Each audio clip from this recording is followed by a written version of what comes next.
Здравейте, приятели! Добре дошли в Нанкос Кичен. Време за десерт. Днес ще ви покажа шоколадово суфле. Как да си го приготвите на мултикукър. Ще използвам нашият мултикукър Ninja, но ако вашият кукър поддържа същата функция, винаги може да използвате него. Както и да прибегнете до обикновения класически котлон и фурна. Шоколадовото суфле, това малко кекче, което като го разрежем, се изтича една лава от шоколад, съчетано с сладолед и плодове, е невероятен десерт. И какво ни е необходимо за днешният десерт?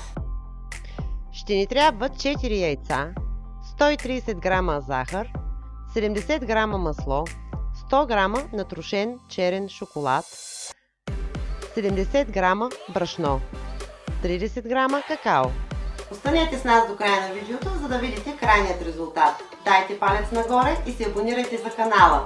Аз ще използвам каничка, в която ще събера всички съставки, за да ми е по-лесно да си разливам сместа във формички. Първото нещо, което ще направим, да си разбием яйцата с захарта на пяна.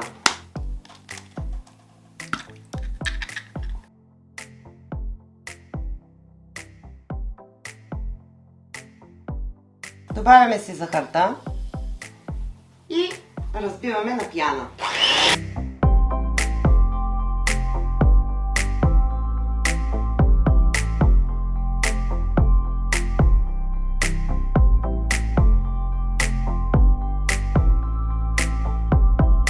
Яйцата са готови и сега преминаваме към шоколада. Но за целта аз ще използвам котлона. Може да използвате и мултикукъра, като налейте вода в основната купа и в една допълнителна купа си разтопите шоколада. Но аз днес ще доверя на моят стар газов котлон. Шоколадът ще го разтопя на водна баня, като за целта в единия съд съм си сложила вода, а другият съд ми е отгоре във водата. Не трябва да допускаме водата да завира. Пущам си котлона да загрява водата и слагам 100 грама черен шоколад и 70 грама масло. Изчакваме докато разгрее и започваме да бъркаме, докато се получи еднородна хомогенна смес. Ето вече започна да се разтапя шоколада. Виждате, водата дори не е започнала да ври. Шоколадът вече е напълно готов. Шоколад с масло. Можем да преминем към следващата стъпка. Добавяме разтопеният шоколад към яйцата. След шоколада време за брашното и какаото.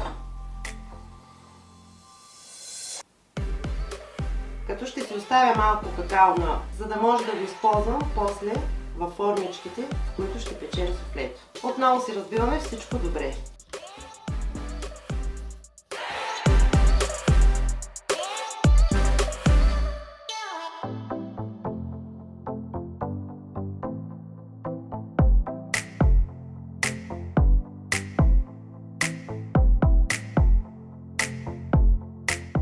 Нашето суфле е почти готово. Най-важната стъпка в приготвяне на суфле, това е самото печене. Суфлето изисква силна температура и много малко печене, за да може да се получи този ефект на коричка отгоре и вътре течността да остане този течен център. И използват се формички, като аз имам в случая алуминиеви, но ако имате и такива други порцеланови или стъклени, подходящи за печене, може да използвате всичко. Какво правим? Намазняваме си много добре с масло формичките, за да не залепне суфлето.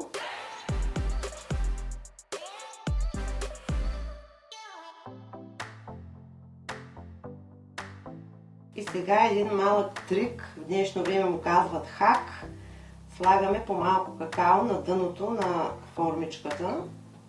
Това ще помогне да не се залепи суфлето и да може по-лесно да бъде извадено. И сега започваме да наливаме от сместа в формичките. Като не ги запълваме на 100%, си оставяме някъде около един пръст разстояние, защото суфлето се надува, а ние не искаме да излезне и да няма хубава форма. Пущаме си нинджата да загрее. Ще използваме функция Bake на 200 градуса. И ще си подредим формичките в тази купа, за по-удобно да ги слагаме и вадим. Ето, 5 суфленца наведнъж. Тънкостта, за да се получи добро суфле, това е печенето. Когато мултикукърът ни е загрял, печенето изисква 5 минути, не повече. Дори може на 4 минути и половина да е вече готово. Сега ще засечем точно 5 минути, като на 4-та минута аз ще си отворя капака, за да погледна.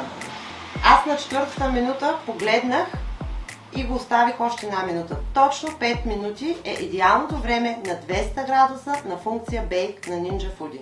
Получих 8 суфлета, като моите формички са малки от 7 см.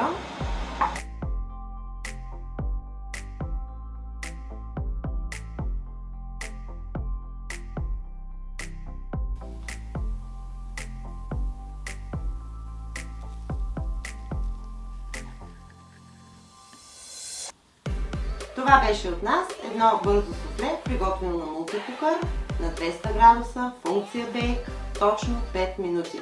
Не забравяйте, суфлето се сервира топло. До нови срещи! Чао!